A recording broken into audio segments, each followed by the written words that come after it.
बिस्मिल्लाहिर्रहमानिर्रहीम। प्राग का गोलिम एक पुरस्कार मुहाफिज की दास्तान।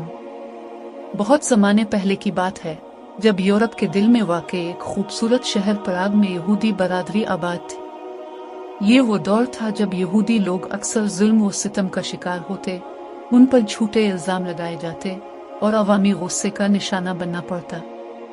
इन दिनों एक नेक और दाना आलम रबो यहूदा लोआ बन बीजलियल प्राग में रहते थे। लोग उन्हें एहतराम से रबू लोआ कहते थे। वो सिर्फ एक मजहबी रहनुमा ही नहीं थे, बल्कि एक माहिर फलसफी, रियाजीदान और रूहानी उलूम के माहिर भी थे।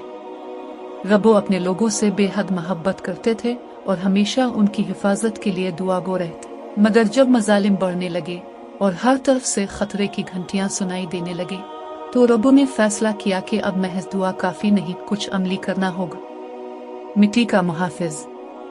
रबो ने एक रात खामोशी से शहर के करीब बहने वाले दरिया विलिटवा के किनारे जाकर वहां से खास किस्म की मिट्टी जमा की।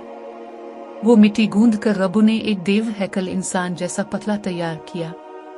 इसके बाजू लंबे, जिस्म चौड़ा और आंखों में पुरस्कार खामोशी थी। इस मिट्टी के इंसान को गोलिम कहा गया। रबो ने कदीम इब्रानी ज़बान के मखसूस अल्फाज, जो सिर्फ अहल इल्म ही जानते थे, पढ़कर गोलिम ने रूपून की। इसकी पेशानी पर एक लफ्ज़ लिखा गया, अमीत, जिसका मतलब है सच्चाई। गोलिम अब जिंदा हो चुका था, मगर वो बोल नहीं सकता था। वो सिर्फ रबो के हुक्म पर अमल करता। इसकी ताकत इंसानों से कई गुना ज्यादा थी। वो आग से नहीं जलता था, पानी से नहीं डरता था और पत्थरों की तरह मजबूत था। मुहाफिज बन गया हीरो। गोलिम ने जल्द ही अपनी ताकत का मुजाहिरा किया। जब भी कोई शख्स यहूदियों पर हमला करता और उन्हें परेशान करता, गोलिम वहां पहुंचकर उसका रास्ता रोकता। लोगों को गोलिम से खौफ आने लगा और वो यहूदी बस्ती के करीब आने से कतराने लगे। गोलिम ने दिन रात मेहनत की। वो यहूदियों के लिए लकड़ियां काटता, पानी लाता और इबादतगाह की सफाई करता। हर रात रबो उसकी पेशानी से पहला हर्फ मिटा देते, जिससे सच का मतलब बदलकर मारदे हो जाता और गोलिम बेजान होकर सो जाता। ताकत बेकाबू हो जाए तो।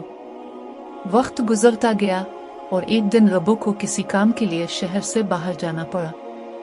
उन्होंने गोलिम को गैर फाल करना भूल गए। वो दिन गोलिम के लिए उलझन का दिन था। इसे कोई हुक्म नहीं मिला, कोई काम नहीं बताया गया, इसलिए वो इधर अलिफादेर घूमता रहा। मगर चूंकि वो एक मसनूई मखलूक था, उसका दिमाग इंसानी नहीं था, वो नरमी और सब्र नहीं जानता था। जब लोगों ने इसे छेड़ने या तंग करने की कोशिश की, तो वो गुस्से में आ गया। गोलिम शहर में दौड़ने लगा, दरवाजे तोड़ने लगा, दीवारें हिलाने लगा।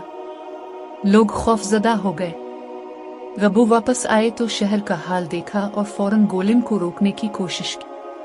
वो इसके पास पहुंचे और जल्दी से इसकी पेशानी से पहला हर्फ मिटा दिया।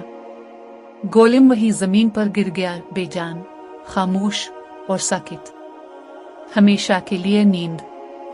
रबो ने फैसला किया कि अब गोलिम को दोबारा जिंदा नहीं किया जाएगा।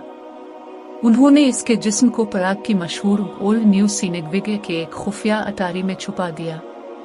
ये इबादतगाह आज भी मौजूद है और कुछ लोगों का मानना है कि गोलिम आज भी वहां मौजूद है, गहरी नींद में। कहा जाता है कि अगर कभी प्राग के यहूदियों को शदीद खतरा लाहिक हुआ, तो गोलिम दोबारा जाग उठेगा अपने लोगों की हिफाजत के लिए।